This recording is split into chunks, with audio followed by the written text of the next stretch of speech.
Point का जो पहला हिस्सा होता है वो एब्सिसा कहलाता है, और पॉइंट का जो दूसरा हिस्सा है वो ऑर्डिनेट कहलाता है, और दोनों मिलके क्या कहलाते हैं? कोऑर्डिनेट। ये हमने आपको 7वें चैप्टर में बताई थी बात। तो ये जो ग्राफ है, इस ग्राफ पे ये एक्स एक्सिस है आपका और ये वाई एक्सिस है। मैं अगर यहाँ पर पॉइंट लूँ 1 2 3 4 5, 1 2 3 4 और ये 5, तो यहाँ पे भी पॉइंट लूँ 1 2 3 4 और ये 5,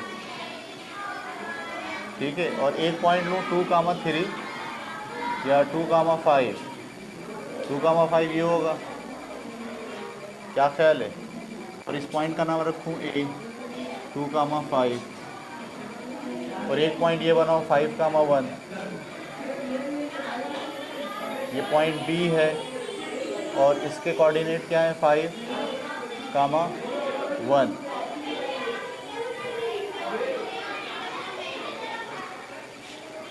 क्या मसला है भाई?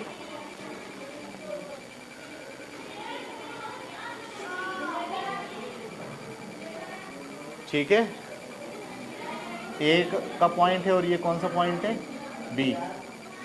और अब मैं आपसे अगर सवाल ये पूछूं कि इस ए से लेके बी तक का डिस्टेंस कितना है,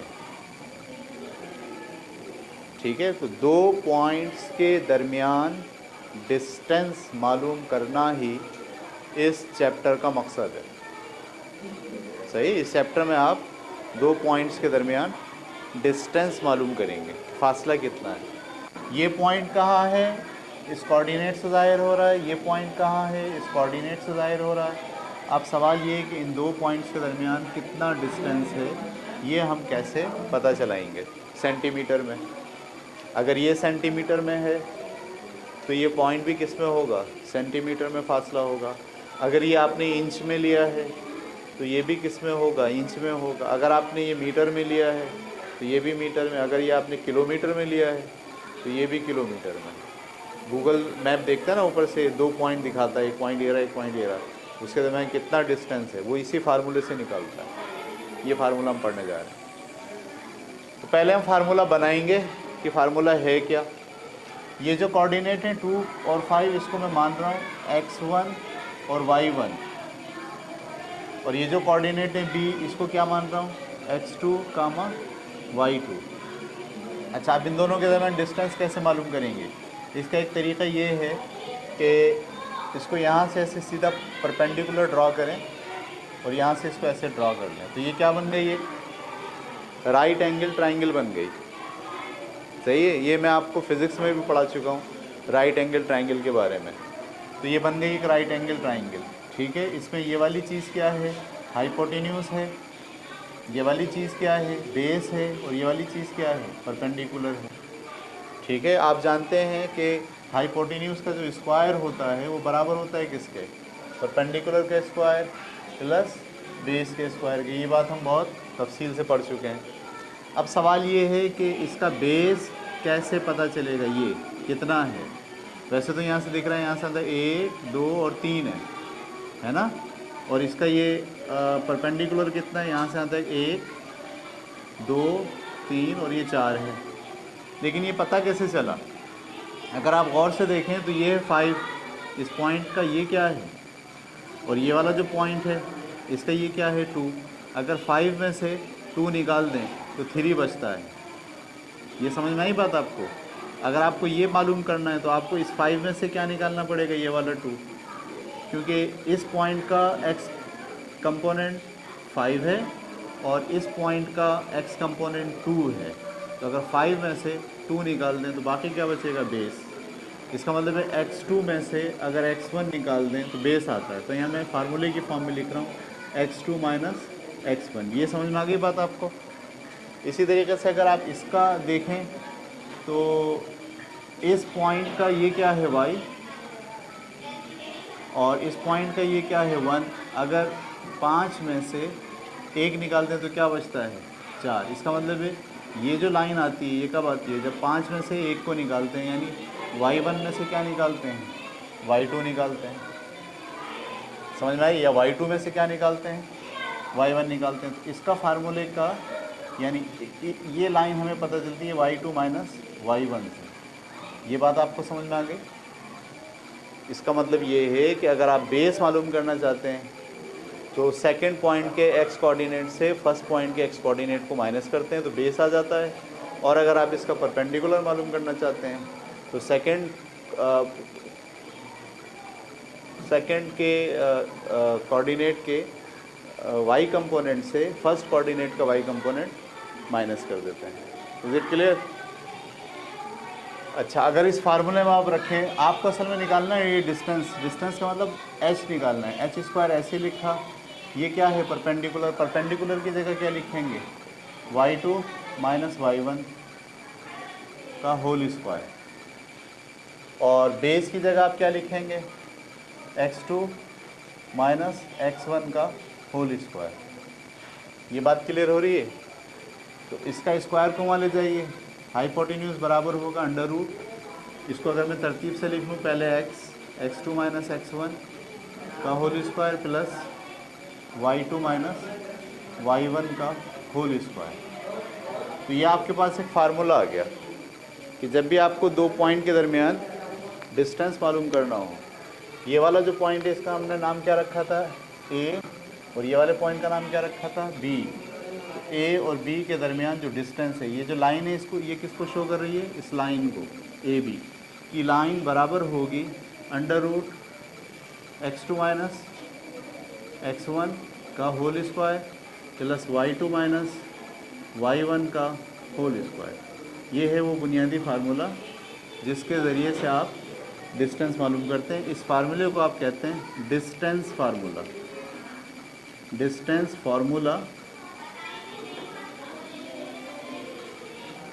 बिटवीन टू पॉइंट्स के दरमियान जो डिस्टेंस है वो इस फार्मूले से मालूम किया जा सकता है। इसको रोकें और इसे उतारें। ठीक है भाई। अब एक बात आपको जहन में रखनी है कि ये जो डिस्टेंस फार्मूला है ये x2 माइनस x1 का होल स्क्वायर है प्लस y2 माइनस y1 का होल स्क्वायर। अहम बात जो याद रखनी है कि अगर मैं इस फार्मूले को x2 माइनस x1 के बजाय x1 माइनस x2 करूं तो क्या ये गलत होगा, और y2 माइनस y1 के बजाय y1 माइनस y2 करूं तो क्या ये गलत होगा? जी नहीं, ये गलत नहीं होगा। ठीक है, समझाने का मकसद सिर्फ यही है। देखिए, अगर यहाँ हमने जैसे मिसाल दी थी आपको, एक पॉइंट है A 5,3 मिसाल दे रहा हूँ मैं, और एक पॉइंट है B 7,4। अब ये x1 है और ये क्या है, y1 है, और ये x2 है और ये क्या है, y2 है। तो आपको इस वाले केस में क्या करना है, x2 माइनस x1 यानी 3 में से 4 निकालना है। तो 3 में से 4 निकाल के इसका स्क्वायर करना, या 4 में से 3 निकाल के इसका स्क्वायर करना। क्या दोनों के जवाब सेम आते हैं, ये चेक कर रहा हूँ मैं। 3 में से 4 गया, क्या बचा, -1 का स्क्वायर, और 4 में से 3 गया, क्या बचा, 1 का स्क्वायर। -1 का स्क्वायर भी क्या होता है, 1, और 1 का स्क्वायर भी क्या होता है, 1। असल में ये जो स्क्वायर है ना, ये उस माइनस को क्या कर देता है, वापस प्लस कर देता है। इसी तरीके से जैसे यहाँ लिखूँ मैं, ये मैंने y2 माइनस y1 किया है। अब मैं करता हूँ x2 minus x1। x2 minus x1 क्या होगा, 7 माइनस 5 का स्क्वायर, और इसका उल्टा करो, x1 माइनस x2 तो हो गया 5 माइनस 7 का स्क्वायर। 7 में से 5 गया, 2 का स्क्वायर, और 5 में से 7 गया, -2 का स्क्वायर। 2 का स्क्वायर भी क्या होता है, 4, और -2 का स्क्वायर भी क्या होता है, 4। तो इस स्क्वायर ने इस मसले को हल किया है कि चाहे आप x2 माइनस x1 कर लें, चाहे आप x1 माइनस x2 कर लें। इससे आपको कभी नहीं घबराना चाहिए कि आपने किस में से क्या निकाल। हाँ, ये नहीं होना चाहिए कि इसमें से y में से x निकाल लें, y में से x नहीं निकलेगा, y में से y निकलेगा और x में से x निकलेगा, चाहे ऊपर से नीचे निकल जाए, चाहे नीचे से ऊपर निकल जाए। इसकी बुनियाद पर अब हम सवाल करने जा रहे हैं 16.1 के।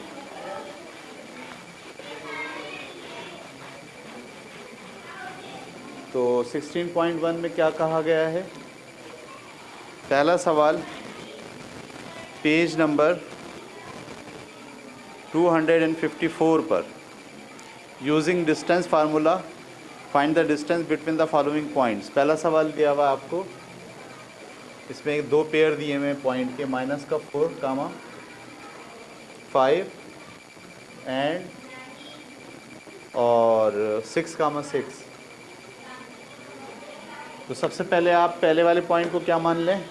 ये ए है, ऐसे लिखें ए, -4, 5 हो गया, और इसको कौन सा पॉइंट मान लें? बी।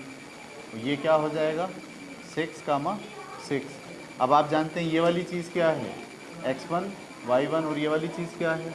x2, y2। चाहें तो आप इसको मेंशन भी कर दें कि x1 बराबर है -4 के और x2 बराबर है 6 के। इसी तरीके से y1 किसके बराबर है? 5 के, और y2 किसके बराबर है? 6 के। मेंशन कर दिया आपने। अब आप फार्मूले में पुट कर दें। फार्मूला क्या है? पहले फार्मूला लिखेंगे A B is equal to √x2 minus x1 का whole square plus y2 minus y1 का होल स्क्वायर। ठीक है। अब आइए x2 की जगह क्या लिखूं? x2 की जगह 6 लिखूं। ये मैंने इसकी जगह लिखा 6, माइनस का साइन। x1 की जगह क्या लिखूं? वो माइनस और ये माइनस मिलके क्या हो गया? प्लस का 4। ये समझ में आया प्लस कैसे आ गया? इसी तरीके से दूसरा क्या है? y2 की जगह क्या लिखेंगे? 6 माइनस y1 की जगह क्या लिखेंगे? 5 का स्क्वायर। अब इसको हल कर लें। 6 और 4 कितने होते हैं? 10 का स्क्वायर। 6 में से 5 के कितना हो गया? 1 का स्क्वायर। 10 का स्क्वायर कितना होता है? 100, और प्लस का 1, 100 और 1 कितने हो गए? 101। ये इसका जवाब हो गया ए बी का। ठीक है, उतारें इसको जल्दी से।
ठीक है।